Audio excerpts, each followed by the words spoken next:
아니, 한국이 세계 최초의 기술을 가지고 있다고. 유럽이 아니라 아시아의 작은 나라에서 만들어진 책 한 권 때문에 전 세계가 충격을 받은 사건이 있습니다. 무려 700년이나 된 한국의 책 한 권 때문에 학계가 발칵 뒤집어졌는데요. 세계의 저명한 석학들도 놀란 이 책에는 어떤 충격적인 비밀이 숨겨져 있는 것일까요? 지금부터 그 비밀을 오늘의 사연을 통해 파헤쳐 보도록 하겠습니다. 구독과 좋아요는 영상 제작에 큰 힘이 됩니다. 지금부터 사연 시작하도록 하겠습니다. 안녕하세요. 저는 파리 제1대학교에서 역사학을 전공하고 있는 까미유라고 해요. 세계 최초의 발명품들에 대한 역사 강의를 들었던 그날의 충격이 아직도 생생하게 기억이 나네요. 그날은 세계사 강의가 있던 날이었어요. 전공 수업이었기에 열심히 수업에 집중하고 있었죠. 수업의 주제가 세계 최초의 발명품들에 대한 내용이었어요. 그 중에서도 인쇄기술의 발전에 엄청난 영향을 끼친 금속 활자에 대한 부분이었어요. 금속 활자의 발명으로 인쇄의 대량 생산이 가능해져 지식이 빠른 속도로 퍼져나가는데 큰 기여를 했어요. 또한 종교, 문화 서적 등의 보급으로 인해 종교 사회적 변화를 촉진하는데 큰 역할을 했죠. 먼저 교수님께서는 독일의 구텐베르크가 제작한 금속 활자 인쇄술에 대해 설명을 해주셨어요. 1455년 구텐베르크의 금속 활자의 발명은 인류 역사상 가장 위대한 혁신 중 하나로 세계 최초의 금속 활자 인쇄술로 알려져 있었습니다. 이 말씀에 저는 역시 유럽의 기술력이 세계 최고라는 생각에 뿌듯함 같은 감정이 밀려왔어요. 우리 프랑스도 미술품 등 세계 최고 수준의 가치를 지닌 것들이 매우 많아서 항상 자부심을 느껴왔었거든요. 하지만 그 순간 교실 뒤에서 한 목소리가 들렸죠. 죄송하지만 그것은 사실이 아닙니다. 갑작스러운 반박에 모두가 뒤를 돌아봤습니다. 동양인 학생이 손을 들고 있었어요. 한국에서 왔다고 자기소개를 한 여학생은 차분하게 말을 이어갔어요. 한국의 직지심 체요절이 세계에서 가장 오래된 금속 활자본입니다. 그녀의 한마디에 강의실이 술렁거리기 시작했어요. 잠시 후 교수님은 웃으시면서 말씀하셨어요. 네, 아주 좋은 지적입니다. 강의를 하려던 부분이었는데 학생이 먼저 말씀해 주셨네요. 교수님의 말에 저는 놀라고 말았어요. 아니, 한국에서 세계 최초로 금속 활자를 만들었다고. 도무지 믿기지가 않았어요. 교수님은 수업을 이어나가셨어요. 한국에서 만들어진 이 책이 발견되기 전까지는 독일의 구텐베르크가 만든 금속 활자가 세계 최초로 알려져 있었어요. 하지만 한국에서 만들어진 직지심 체요절이 1377년에 금속 활자로 인쇄되어 구텐베르크보다 78년이나 앞서 제작되었다는 게 밝혀졌어요. 그로 인해 세계 학계가 발칵 뒤집어졌어요. 현재 직지심 체요절은 우리 프랑스의 국립도서관에 보관되어 있답니다. 저는 교수님의 말에 다시 한번 놀라고 말았어요. 한국에서 세계 최초로 금속 활자를 만들었다는 것도 놀라운데 그게 우리 프랑스에 있다는 건 더욱 충격적이었어요. 도대체 그 귀중한 자료가 프랑스에 있는지 신기하면서도 도무지 이해가 가지 않았어요. 저는 궁금한 건 못 참는 성격이라 수업이 끝나자마자 아까 교수님에게 이야기했던 한국인 여학생을 찾아갔어요. 한국인 여학생에게 직지심 체요절에 대해 좀 더 자세하게 설명해 줄 수 있겠냐고 물어봤어요. 그 여학생의 이름은 미정이었는데 미정이는 웃으며 설명을 시작했어요. 유네스코 세계기록유산에서 직지심 체요절은 세계에서 가장 오래된 금속 활자본으로 공식 인정받았어. 불교의 교리를 담은 책으로 상하 2권으로 제작되었는데 현재는 학권만 남아있는 상태고 그게 프랑스 국립도서관에 보관되어 있어. 저는 그런 귀중한 자료가 왜 프랑스에 있는지 미정이에게 물어봤어요. 미정이는 옛날에 프랑스 외교관이 한국에서 문화재를 수집하다 프랑스로 가져왔다고 말을 했어요. 추가 설명을 이어나가려고 하는데 미정이에게 급한 전화가 왔고 미정이는 다음에 또 이야기하자며 가버렸어요. 저는 미정이의 말이 사실인지 추가로 확인해보고 싶었어요. 숙소로 돌아와 컴퓨터를 켰어요. 인터넷으로 관련 자료를 찾기 시작했습니다. 인터넷엔 다양한 자료들이 넘쳐났어요. 1377년 청주 흥덕사에서 인쇄된 직지심 체요절, 인류 최초의 금속 활자 인쇄본, 유네스코 세계기록유산 등등 미정이의 말이 모두 사실이었어요. 현재 프랑스 국립도서관에 보관되어 있다는 내용도 있었죠. 그 순간 제 마음속에 묘한 감정이 일었습니다. 부끄러움, 호기심, 그리고 약간의 불편함이 섞인 감정이었죠. 저는 왜 이런 중요한 역사적 사실을 지금까지 배우지 못했던 걸까요? 유럽의 문화가 역사도 깊고 수준이 높다고 생각하며 살아왔는데 잘 알지도 못했던 한국이라는 작은 나라에서 세계 최초의 금속 활자가 제작되었다는 게 너무나 충격적이었어요.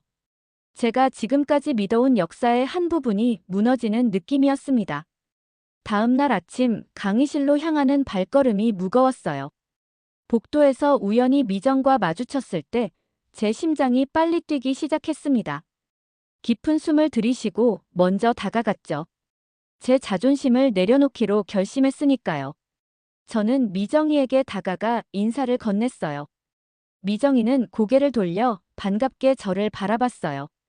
어제 인터넷으로 직지심 체요절에 대해 추가로 찾아봤어. 한국에서 세계 최초로 금속 활자를 만들었다는 게 너무나 놀라웠어. 솔직히 아시아를 무시하는 경향이 있었는데 내 생각이 짧았어라며 겸손하게 인정했죠. 미정이의 얼굴에 미소가 번졌습니다. 대부분 사람들은 인정하지 않는데 넌 다르구나.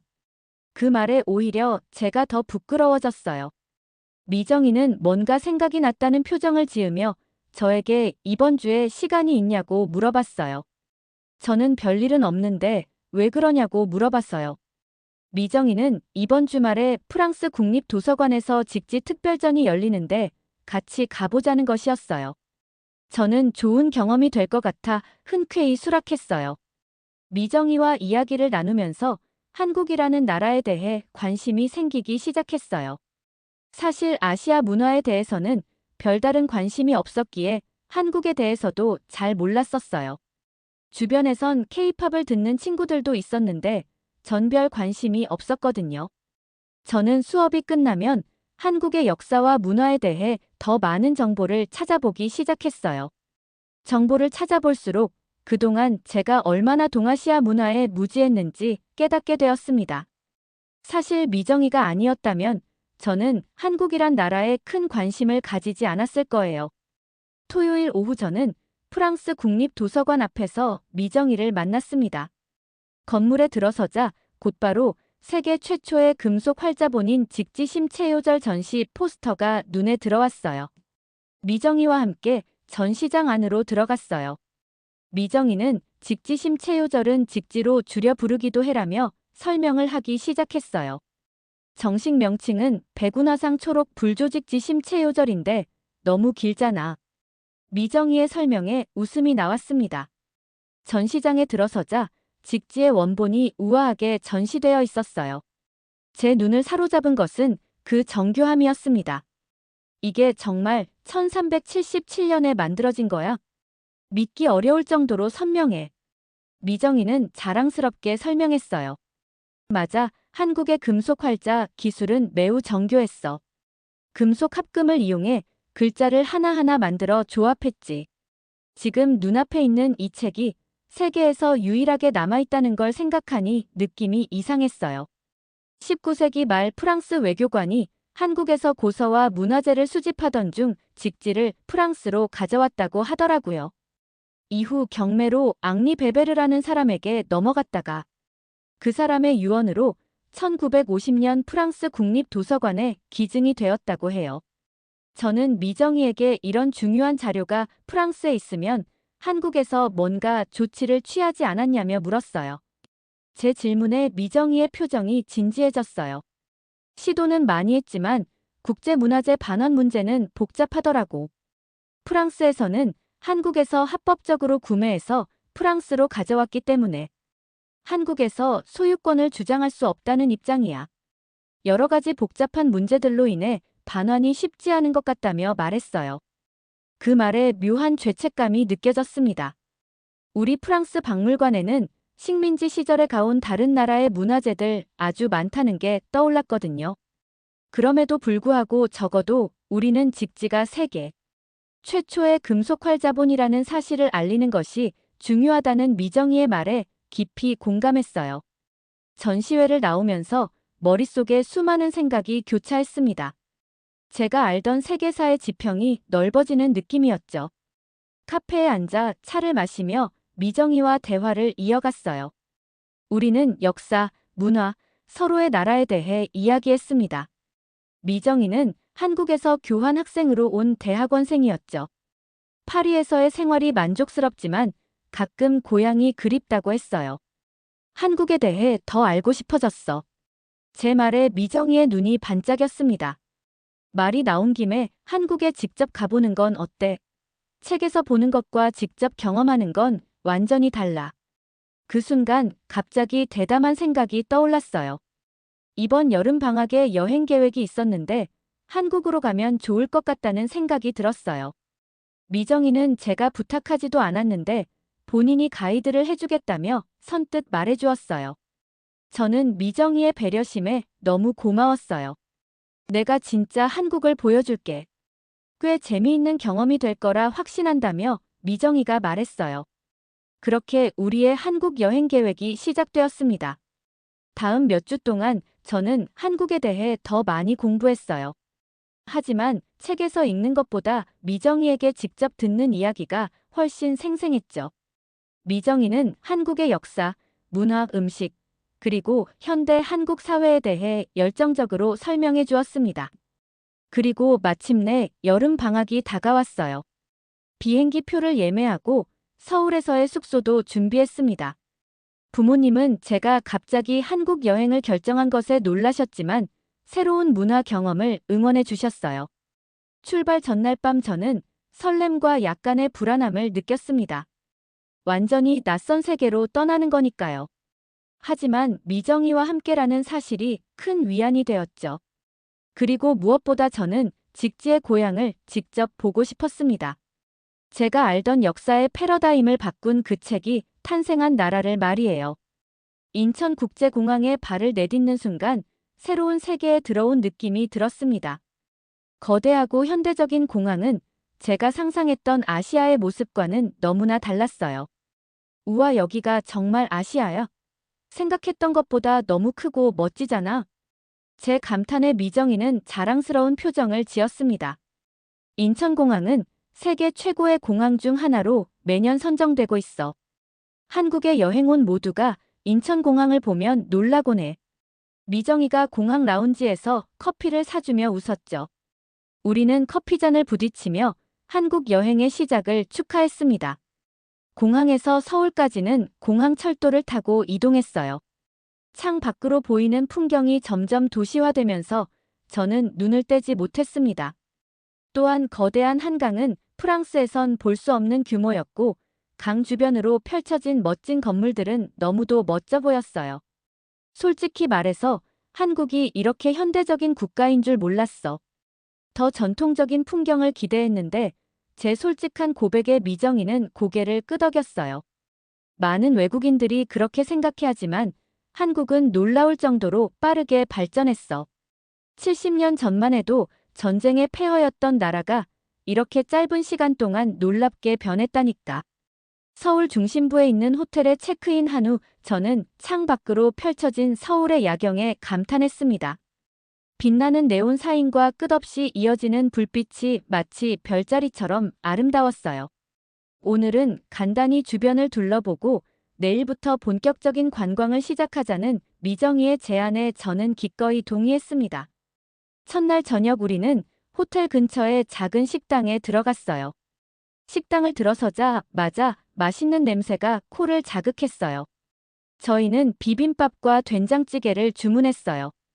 비빔밥은 이미 외국에서도 건강식으로 인기가 많다고 하더라고요. 비빔밥이 나왔을 때 저는 다양한 색상의 나물과 고명이 얹혀진 그릇에 감탄했습니다. 각종 나물과 밥으로 이루어진 비빔밥은 아주 건강한 음식같이 느껴졌어요.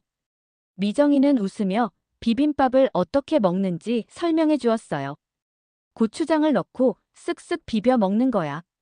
처음 맛본 비빔밥의 풍미에 저는 놀랐습니다. 매콤하면서도 신선한 맛이 어우러져 특별했죠. 그리고 같이 나온 된장찌개도 아주 신기했어요. 뭔가 색깔이 이상하고 쿰쿰한 냄새 같은 게 나서 처음에는 거부감이 들었어요. 하지만 국물을 맛보는 순간 구수하면서 깊은 맛이 너무나 맛있더라고요. 비빔밥과 함께 된장찌개를 먹으니 정말 잘 어울리는 조합이었어요. 이런 음식이 프랑스에서는 많이 알려지지 않았다니 안타까웠어요. 식사를 마치고 우리는 호텔 근처 거리를 산책했어요. 밤 10시가 넘었는데도 거리는 여전히 활기찼습니다. 젊은 사람들이 쇼핑을 하고 카페에 앉아 있고 길거리 음식을 즐기는 모습이 인상적이었죠.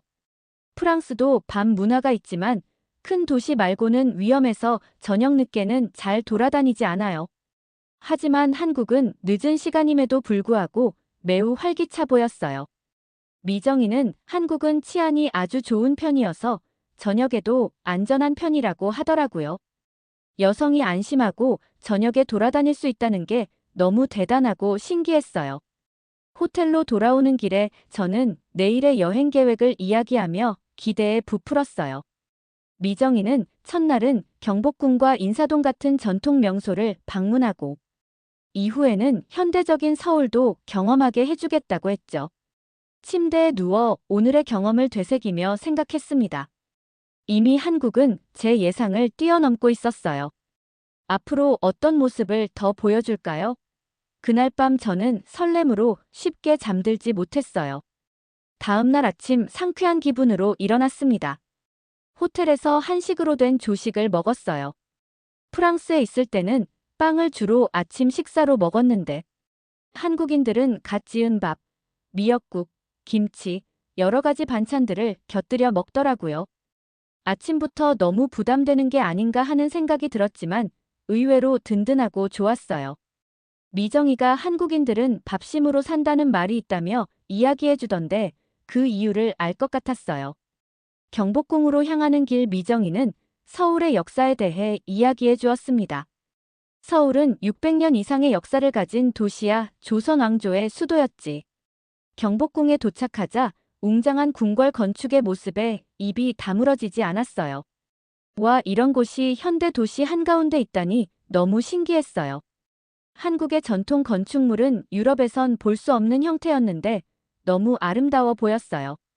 또한 전통 의상인 한복을 입은 사람들도 많이 볼 수 있었어요. 수많은 외국인들이 한복을 입고 돌아다니고 있었죠. 요즘은 한복 체험이 인기가 많아. 우리도 입어보자. 미정이의 말에 저희도 한복을 대여해서 입었어요. 한복은 색깔도 아주 다양하고 예쁜 문양도 들어가 있어서 너무 예뻐서요.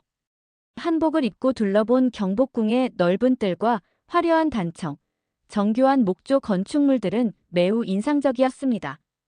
특히 왕이 업무를 보던 근정전의 위엄에 압도되었죠. 미정이는 직지가 고려시대 말에 만들어졌고 이 궁궐은 고려시대 이후 조선시대에 지어졌다고 설명해줬어요. 아름다운 경복궁을 돌아본 후 인사동으로 향했어요. 인사동 근처에서 저희는 점심을 먹기로 했어요.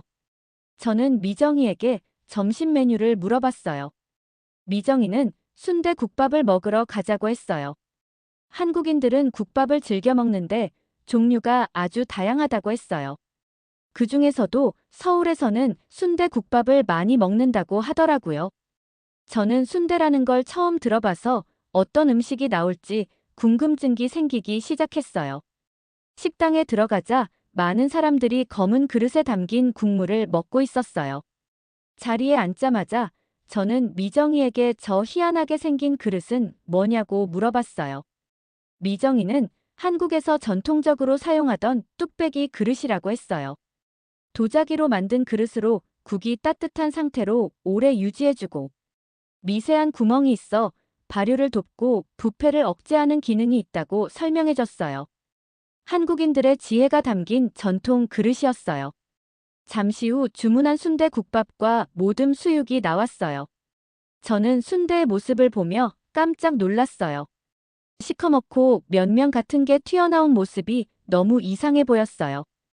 표정이 안 좋아진 저를 본 미정이가 웃으며 생긴 게 이래도 찹쌀과 당면, 각종 야채가 들어가서 맛도 좋고 건강에도 좋으니 걱정 말고 먹어보라고 했어요. 저는 용기 내서 순대를 먹었는데 생각보다 식감도 괜찮고 고소한 맛이 나는 게 꽤 맛있더라고요. 더욱 저를 놀라게 한 건 순대국밥이었어요. 국물을 떠먹어봤는데 깊고 진한 맛이 너무나 일품이었어요. 왜 한국인들이 좋아하는지 바로 알겠더라고요. 처음에는 너무 뜨거워서 먹기가 힘들었는데 먹다 보니 적응이 되더라고요. 한 그릇을 다 먹었는데 정말 배가 부르면서 든든해지는 걸 느꼈어요. 사골을 우려내서 국물을 만들고 순대와 돼지고기가 들어가서 영양 만점인 음식이었어요. 식사를 마치고 인사동의 전통 공예품 가게들을 구경했어요. 인사동은 한국스런 분위기를 풍기는 곳이었어요. 화려한 색상의 한지 제품들, 정교한 도자기, 그리고 현대적으로 재해석된 전통 디자인들이 눈길을 끌었습니다. 특히 한 가게에서 발견한 금속 활자 모양의 기념품이 인상적이었어요. 이게 직지에서 사용된 것과 비슷한 활자 모양이었어요. 저는 기념품으로 하나 구매했어요. 그 작은 금속 활자 모형은 제가 직지를 통해 시작한 여정의 상징이 될 것 같았거든요.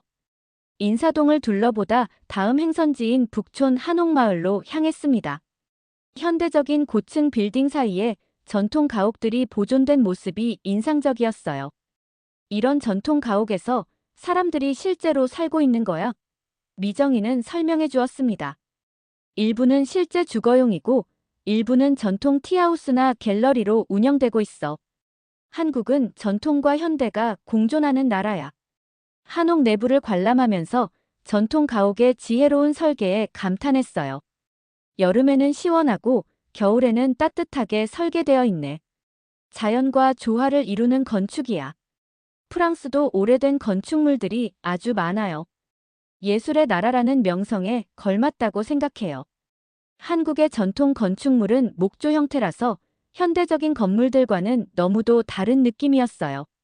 오히려 그런 차이 때문에 전통 건축물이 더욱 눈에 띄고 아름답게 다가오는 게 아닌가 하는 생각이 들었어요. 한국 전통의 아름다움에 심취해 있다 보니 어느덧 해가 저물기 시작했어요. 미정이가 남산 서울타워에 가보자고 제안했어요. 서울의 아름다운 야경을 한눈에 볼 수 있다고 했어요. 케이블카를 타고 남산 정상으로 올라가는 동안 점점 넓어지는 서울의 전경에 입이 벌어졌어요. 타워 전망대에서 바라본 서울의 야경은 정말 장관이었습니다. 믿을 수 없을 정도로 아름다워. 도시 전체가 빛나고 있어. 끝없이 펼쳐진 불빛의 바다를 보며 저는 생각했어요. 이 현대적인 대도시가 바로 직지의 고향이라니. 역사와 현대가 이렇게 공존하는 나라. 저녁 식사는 남산타워 근처의 한 식당에서 했습니다. 이번에는 한국의 전통 주류인 막걸리를 시도해봤어요. 우윳빛깔의 막걸리를 처음 봤을 때 어떤 맛이 날지 상상이 안 되더라고요. 한 모금 마셔봤는데 생각보다 순하면서 달콤하고 톡 쏘는 게 술 같지가 않고 맛있었어요. 우리 전통 주법으로 쌀로 만든 술이야. 알코올 도수가 낮아서 마시기 편하고 한식이랑 정말 잘 어울리는 술이라며 미정이가 말하더라고요. 확실히 한식과 먹으니 조화가 잘 맞고 괜찮더라고요. 모둠전과 함께 먹었는데 정말 맛있게 먹었어요. 식사를 마치고 호텔로 돌아오는 길에 저는 오늘의 경험을 되새겨봤어요. 하루 만에 서울의 전통과 현대를 모두 경험했다는 게 믿기지 않았어요. 내일은 어디로 갈 거야? 미정이는 미소를 지으며 대답했습니다. 내일은 현대적인 서울을 더 많이 보여줄게. 동대문 디자인 플라자와 강남으로 가보면 좋을 것 같아. 그리고 저녁에는 특별한 곳으로 데려갈 거야. 그날 밤 저는 일기장에 오늘의 느낌을 적었어요. 한국은 내가 상상했던 것과 완전히 달랐다. 역사책에서 배운 적 없는 놀라운 문화와 역동성이 있는 곳. 그렇게 일기장에 써내려갔어요. 이제 겨우 여행의 시작인데 벌써 제 시야가 넓어지는 것이 느껴졌어요. 다음 날 아침 우리는 강남으로 향했습니다. 지하철을 타고 가는 동안 저는 서울의 대중교통 시스템에 감탄했어요. 너무 깨끗하고 효율적이야. 프랑스의 지하철 역사는 100년이 넘는 엄청난 역사를 자랑해요. 하지만 오래된 만큼 문제도 많은 편이에요. 도심은 최신 시설로 많은 보수가 이뤄졌지만 아직까지 노후화된 시설도 많이 남아 있어요. 프랑스 지하철에 가면 지린내가 난다는 관광객들의 불평도 많아 부끄럽기도 한 부분이에요. 미정이는 자랑스러워하며 설명했습니다.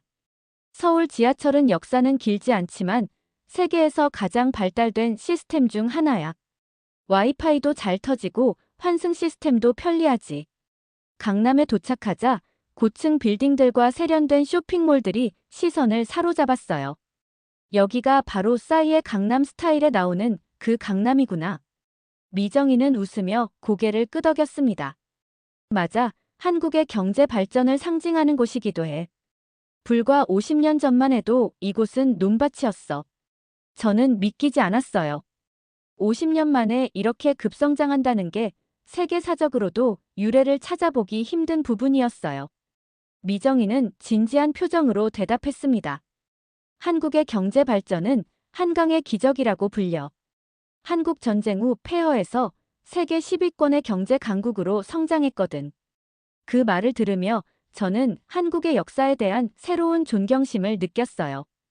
강남의 카페거리에서 휴식을 취하며 미정이에게 물었습니다. 한글이 정말 흥미로워 보여. 어떻게 읽는 거야? 미정이는 냅킨에 한글을 적어가며 설명해 주었어요. 한글은 세종대왕이 1443년에 창제한 문자야.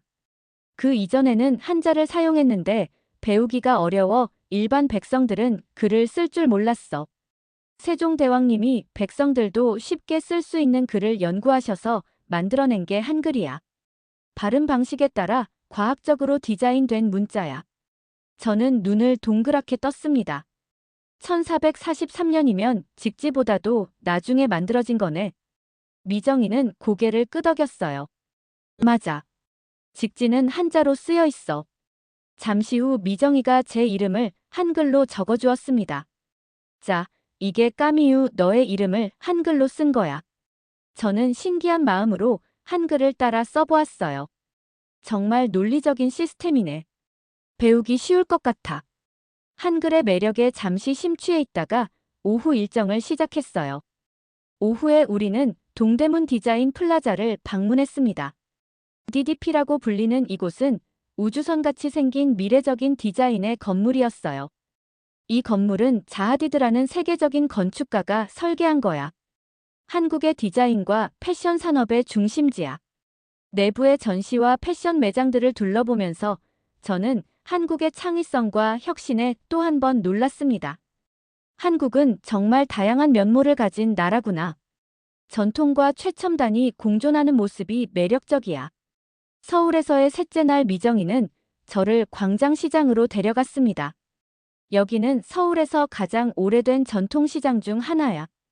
다양한 길거리 음식을 맛볼 수 있어. 시장에 들어서자 활기찬 분위기와 다양한 음식 냄새가 저를 반겼어요. 상인들이 큰 소리로 손님을 부르고 음식을 조리하는 모습이 생동감 넘쳤습니다. 뭐부터 먹어볼까? 미정의 질문에 저는 모든 것이 궁금했죠. 네가 추천하는 걸로 다 먹어보고 싶어. 미정이는 먼저 저를 한 분식 가게로 안내했어요. 먼저 빈대떡을 주문했어요. 이건 녹두로 만든 전이야. 겉은 바삭하고 속은 부드러워 따끈한 빈대떡을 간장이라는 소스에 찍어 한 입 베어 물자 예상치 못한 풍미가 입안에 퍼졌습니다. 우와, 이거 정말 맛있어. 다음으로 시도한 것은 떡볶이였어요. 매콤한 고추장 소스에 쫄깃한 떡이 어우러진 이 음식은 처음에는 생소했지만 금세 매력에 빠졌습니다. 이 매운맛이 중독성 있네. 처음에는 놀랐는데 자꾸 먹게 돼. 미정이는 웃으며 대답했어요. 한국 음식의 매운맛은 특별해. 고추가 한국에 들어온 건 약 500년 전이지만 지금은 한국 요리의 핵심이 됐지. 우리는 시장을 돌아다니며 호떡, 튀미 등 다양한 음식을 맛보았습니다. 모든 것이 새롭고 흥미로웠어요. 특히 호떡의 달콤한 맛은 잊을 수 없었죠. 다양한 음식을 먹다 보니 금세 배가 불러오기 시작했어요. 미정이 마지막으로 한 가게를 가리켰습니다. 한국에 왔으면 김밥을 먹어봐야 해. 김밥은 요즘 외국에서도 없어서 못 팔 정도로 인기가 많은 한식이었어요. 김밥 한 조각을 먹어보니 단순하지만 깊은 맛이 있었어요. 밥과 다양한 야채가 어우러져 건강에도 좋을 것 같았어요. 이렇게 단순한 재료로 이런 맛을 낼 수 있다니 놀라워. 광장시장을 나와 청계천을 따라 산책했습니다. 도심 한가운데 흐르는 개울과 그 주변의 녹지대가 인상적이었어요. 이 도시는 자연과 도시가 정말 잘 어우러져 있네. 미정이는 청계천의 역사를 설명해 주었습니다. 옛날에는 빨래터였다가 청계천 위에 도로를 만들어서 이용할 수 없는 곳이 되었었어. 2000년대 초반에 복원 프로젝트로 도로를 없애고 다시 자연을 도시로 가져온 거야. 이런 자연을 보존하며 국민들에게 쉼터를 제공하는 방식은 매우 바람직하단 생각이 들었어요. 도시화가 진행될수록 녹지가 점점 줄어드는데 이런 부분도 세심하게 신경 써야 더욱 발전이 있다고 생각했어요. 청계천은 아주 길게 뻗어 있었는데 아주 잘 꾸며져 있었어요. 중간중간 공연을 하는 사람들도 있었고 물에 발을 담그고 쉬는 사람들도 있었어요. 저희도 한 곳에 자리를 잡고 물에 발을 담궈 보았어요. 더운 날 시원한 물에 발을 담그니 피로가 풀리는 느낌이 들어서 너무 좋더라고요. 이곳을 찾은 다른 외국인들도 많았는데 다들 신기한 듯 구경을 하더라고요. 시간이 어느 정도 흘렀을 때 미정이가 저녁으로 먹고 싶은 게 있냐고 물어봤어요. 저는 해산물 요리가 궁금하다고 말했어요. 미정이는 환한 미소를 지었습니다. 미리 계획해둔 곳이 있긴 한데 오늘 가면 되겠다면서 노량진 수산시장에 가보자고 하더라고요. 노량진 수산시장은 아주 신기한 곳이었어요. 도심 속에 아주 큰 규모의 실내 수산시장이 있다는 게 신기했어요. 다양한 어종과 해산물들을 팔고 있었고 주문을 하면 바로 먹을 수 있는 장소도 있었어요. 미정이가 능숙하게 이것저것 주문을 했고 잠시 후 회와 해산물들이 나왔어요. 한국은 회 문화가 아주 발달해 있다고 하더라고요. 우리는 보통 구워서 먹는데 한국인들은 생으로도 먹고 숙성해서도 먹고 굽거나 찌는 등 아주 다양하게 요리를 해서 먹는 게 너무 신기했어요. 프랑스도 미식의 나라로 유명한데 한국인들은 일상생활에서도 한 가지 재료로 아주 다양하게 요리를 하는 능력이 있는 것 같았어요. 저도 회가 어색하긴 했지만 간장과 초장에 찍어 먹으니 아주 색다르고 맛있었어요. 어느 정도 먹어갈 때쯤 매운탕이 나왔는데 이게 또 별미였어요. 미정이가 매운탕은 회를 뜨고 남은 부위로 만들어진다고 해서 깜짝 놀랐어요. 살을 발라내고 남은 부위로 탕까지 만드는 활용력이 정말 대단하게 느껴졌어요. 매콤하면서도 얼큰한 게 너무 맛있었어요. 그렇게 저는 점점 한식의 매력에 빠져들고 있었어요. 그렇게 오늘 일정을 마무리하며 저희는 숙소로 돌아왔어요. 방에 들어와 침대에 누우며 생각했습니다. 음식은 단순한 영양 공급이 아니라 문화의 창이구나. 한국 음식을 통해 이 나라의 역사와 사람들의 정서를 더 깊이 이해할 수 있었어요. 잠들기 전 내일의 일정이 기대되었어요. 미정이는 한국의 전통 차 문화를 경험할 수 있는 곳과 유명한 박물관을 방문할 계획이라고 했었거든요. 이 여행은 정말 내 인생을 바꾸고 있어. 처음에는 단순히 직지에 대해 알고 싶었을 뿐인데 이제는 한국 문화 전체에 매료되고 있어. 여행 나흘째 미정이는 저를 국립중앙박물관으로 안내했습니다. 여기는 한국의 역사와 문화를 전체적으로 볼 수 있는 곳이야. 특히 우리가 관심 있는 금속 활자와 인쇄술 관련 유물도 있어. 박물관 입구에 들어서자 웅장한 건물의 규모에 압도되었어요. 이렇게 큰 박물관인 줄 몰랐어. 박물관 내부로 들어가 전시장을 둘러보기 시작했습니다. 선사시대부터 근현대까지 한국의 역사가 체계적으로 전시되어 있었어요. 특히 삼국시대의 금관과 고려시대의 청자, 조선시대의 백자 등 예술풀이 인상적이었습니다. 이 도자기들의 색감과 디자인이 정말 아름다워 유럽의 도자기와는 또 다른 미학이 느껴져 마침내 우리는 금속 활자 전시관에 도착했어요. 유리 케이스 안에 보존된 고려시대와 조선시대의 금속 활자들이 전시되어 있었습니다. 이것들이 직지와 비슷한 시기에 사용된 활자들이야. 안타깝게도 직지 원본은 없지만 유사한 기술로 만들어진 다른 책들이 있어. 저는 유리 케이스 앞에 서서 깊은 감동을 느꼈어요. 이런 작은 금속 조각들이 인류 문명의 발전을 바꿨다는 게 놀라워. 미정이는 활자의 제작 과정을 설명해 주었습니다. 당시에는 먼저 나무로 글자를 새겨 주형을 만들고 그 안에 청동을 부어 활자를 만들었어. 정교한 기술이 필요한 작업이었지.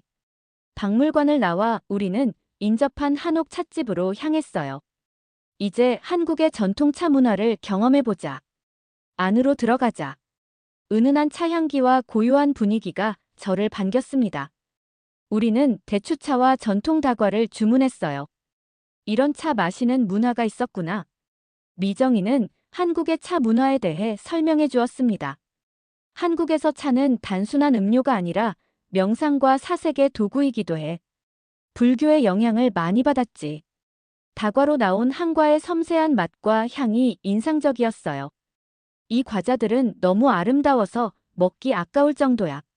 찻집에서 나와 우리는 남대문 시장으로 향했습니다. 이곳은 규모도 크고 다양한 상품을 판매하고 있었어요. 여기서는 기념품을 좀 사고 싶어. 가족들과 친구들에게 줄 선물을 찾아보자. 우리는 시장 곳곳을 돌아다니며 전통 공예품, 한복, 소품, 한글이 새겨진 티셔츠 등을 구경했습니다. 저는 부모님께 드릴 전통차 세트와 친구들을 위한 작은 기념품들을 구매했어요. 이 한글이 들어간 북마크가 마음에 들어. 이 북마크를 보면 한국에서의 경험들을 추억할 수 있을 것 같아. 쇼핑을 마치고 저녁이 되자 미정이가 제안했습니다. 오늘 밤에는 특별한 곳에 데려갈게. 한국의 전통 공연을 볼 수 있는 곳이야. 그곳은 정동극장이었어요. 우리는 미소 공연을 관람했는데 한국의 전통 춤과 음악이 현대적으로 재해석된 작품이었습니다. 와, 이런 공연은 처음 봐. 전통적인 요소와 현대적인 표현이 잘 어우러져 있네. 특히 장구와 북소리가 만들어내는 역동적인 리듬에 매료되었어요. 한국의 전통 음악은 생각보다 훨씬 다양하고 역동적이구나. 공연이 끝난 후 우리는 근처 한 식당에서 저녁을 먹었습니다. 이번에는 한정식을 시도해 보기로 했어요. 한정식은 한국의 코스 요리라고 볼 수 있어. 다양한 반찬들과 주 요리가 함께 나오는 형태야. 테이블에 가득 차려진 음식들을 보며 감탄했습니다. 이렇게 많은 종류의 음식을 한 번에 먹는 거야. 어떻게 다 먹을 수 있어? 미정이는 웃으며 설명했어요. 다 조금씩 맛보는 거야. 한국 음식 문화의 특징 중 하나가 반찬이라는 개념이야. 밥과 함께 여러 가지 반찬을 조화롭게 먹는 거지. 식사를 마치고 호텔로 돌아오는 길에 미정이가 한국에서의 경험이 어땠는지 물었습니다. 기대했던 것과 너무나 달랐어. 저는 진심으로 대답했어요. 예상을 완전히 뛰어넘었어. 한국은 내가 알던 그 어떤 나라와도 다른 것 같아. 전통과 현대가 이렇게 자연스럽게 공존하는 모습이 너무나 매력적이야. 미정이는 기쁜 표정으로 고개를 끄덕였습니다. 서울에서의 마지막 밤을 보내며 미정이와 함께한 한국 여행을 되돌아봤습니다. 정말 잊을 수 없는 경험이었어요. 처음에는 단순히 직지에 대해 알고 싶었을 뿐인데 이제는 한국 문화 전체에 푹 빠져버린 것 같아요.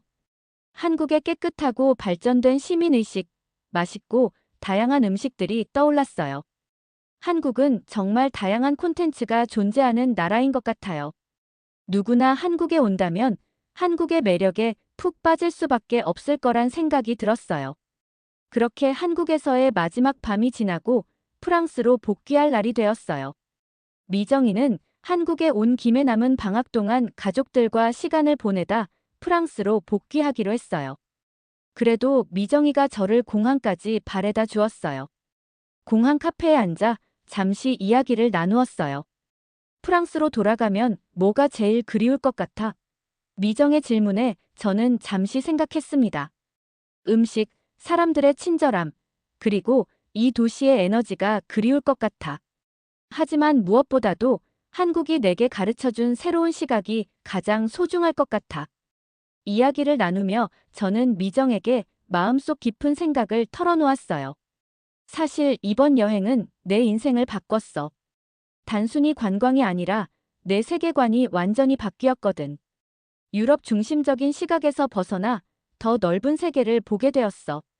미정이는 따뜻한 미소를 지으며 대답했습니다. 그게 여행의 진정한 가치잖아. 서로 다른 문화를 이해하고 존중하게 되는 것. 진정한 여행의 가치를 한국에서 느끼게 되어 너무나 뿌듯했어요. 비행기에 오르기 전 미정이가 저에게 선물을 주었어요. 아름다운 한지로 만든 노트였습니다. 까미유, 너의 새로운 여정을 이 노트에 기록해 나가길 바래. 한국과의 인연이 계속되길 바랄게. 프랑스로 돌아온 후 저는 완전히 달라진 사람이 되었습니다. 제 방은 한국에서 가져온 기념품들로 가득 찼고 노트북에는 한국 드라마와 음악이 가득했어요. 대학교에서는 한국 문화 동아리에 가입했고 다음 학기부터는 한국어 수업도 듣기로 했습니다. 다음 방학에는 다시 한국에 가볼 생각이에요. 이번에는 제주도와 부산도 방문하고 싶어요. 한국도 아름다운 바다를 간직한 도시들이 많더라고요. 서울과는 또 다른 느낌의 한국을 경험해보고 싶어요. 저는 SNS에 한국에서 찍은 사진들을 공유하기 시작했어요. 한국의 다양한 건축물들, 전통적인 모습들, 맛있게 먹었던 한식들을 공유했어요. 예상보다 많은 사람들이 제 사진에 관심을 보였어요. 한국이 이렇게 발전된 나라인지 몰랐어요. 한국의 궁궐을 보니 너무나 아름답네요. 한식이 너무 맛있어 보여요. 등 아주 긍정적인 댓글들이 많이 달렸고 사람들의 관심이 높았어요. 저는 한국에서 가치관에 대한 많은 변화가 있었고 세계의 다양한 문화유산의 가치를 발견하고 세계에 알리는 일을 하고 싶어졌어요. 직지심 체요절에 대한 단순한 호기심으로 시작된 저의 여정이 제 인생에 큰 영향을 미친 것 같아요. 한국을 통해 제 인생의 새로운 장이 열렸어요. 한국 감사합니다. 네, 오늘의 사연은 여기까지입니다. 한국을 잘 모르던 사람들도 한국에 여행을 오면 한국의 매력에 푹 빠진다고 합니다. 대한민국이 더욱 세계에 알려져 더 높은 위상을 가지기를 바라봅니다. 구독과 좋아요 부탁드립니다. 다음 시간 더 좋은 사연으로 찾아뵙겠습니다. 지금까지 이야기 보따리였습니다. 감사합니다.